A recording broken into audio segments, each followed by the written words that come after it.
Bonjour chers élèves, bienvenue une fois de plus sur notre chaîne Afrique Évolution. La leçon d'aujourd'hui porte sur les généralités sur les polynômes. Avant d'aborder cette notion, nous allons tout d'abord essayer de définir ce que l'on entend par polynôme. En effet, la notion de polynôme peut être définie comme étant égale à une suite de monômes. Qu'est-ce qu'il faut entendre par monôme? Vous devez comprendre qu'un monôme est tout simplement un produit entre un nombre réel, généralement appelé coefficient, et un inconnu, qui généralement est désigné par la lettre Y. À titre d'exemple, on pourra avoir comme polynôme P de x égale à 3x. P de x égale 3x. Dans cette écriture, le réel 3 représente un coefficient, tandis que le réel x est ce qu'on appelle l'inconnu.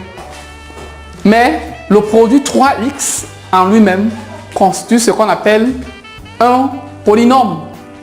Un autre exemple de polynôme, on peut avoir f de x qui est égal à moins 2x carré, ou alors p de x qui est égal à 4x au cube. Lorsqu'on écrit p de x égale à 4x au cube, on dira que le 4, n'est-ce pas, est le coefficient et x, n'est-ce pas, c'est l'inconnu, c'est-à-dire que c'est ce qu'on cherche généralement. Ou alors c'est le réel sur lequel, n'est-ce pas, on voudra avoir certaines informations concernant, n'est-ce pas, pas la fonction, mais concernant, n'est-ce pas, notre monôme. Alors, on disait tout à l'heure qu'un polynôme en lui-même n'est autre que la somme, n'est-ce pas, de plusieurs monômes. À titre d'exemple, on pourra par exemple citer P de x qui est égal à 4x au cube moins 5x plus 1 par exemple. On va écrire P de x égale à 4x au cube moins 5x plus 1.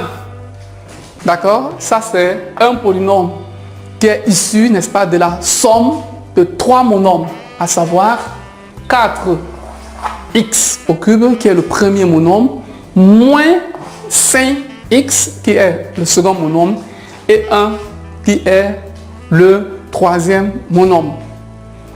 Oui, c'est vrai, vous pouvez poser la question de savoir si 1 est un monôme.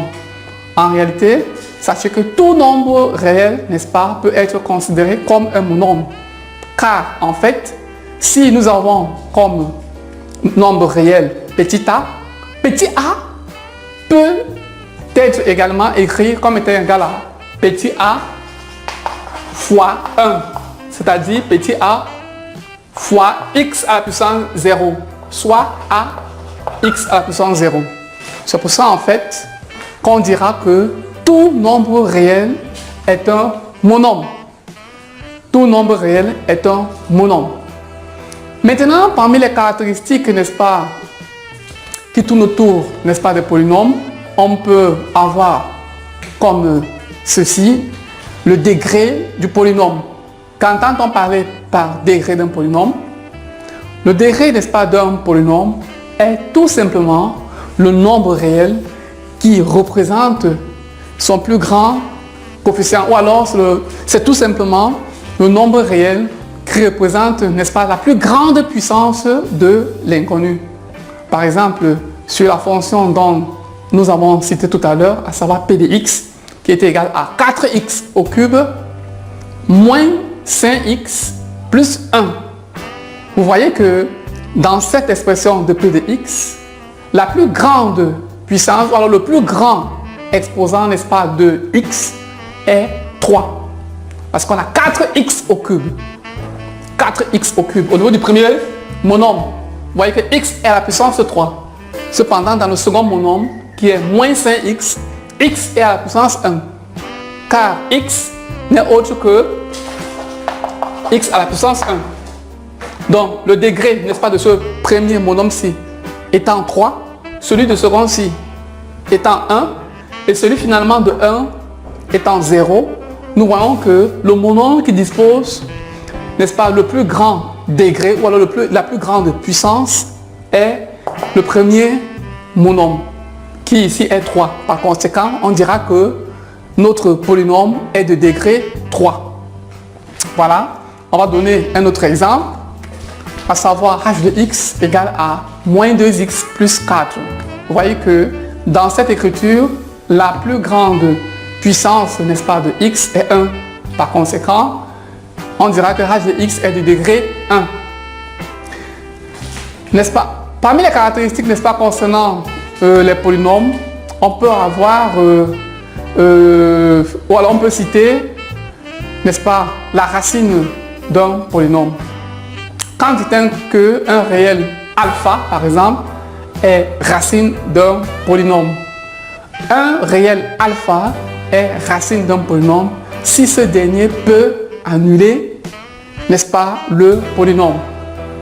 En d'autres termes, on dira que alpha est racine de p si p de alpha est égal à 0. Par exemple, considérons, n'est-ce pas, le polynôme p de x égale à x carré moins 4. P de x égale à x carré moins 4. En remplaçant, n'est-ce pas, dans cette écriture, x, par exemple, par moins 2, on obtient p de moins 2. On disait tout à l'heure, n'est-ce pas, on va essayer d'abord d'effacer notre tableau, afin d'avoir un espace beaucoup plus grand. On disait qu'on prendra comme fonction p de x égale à x carré moins 4. Alors, essayons de calculer l'image, n'est-ce pas, par p de moins 2.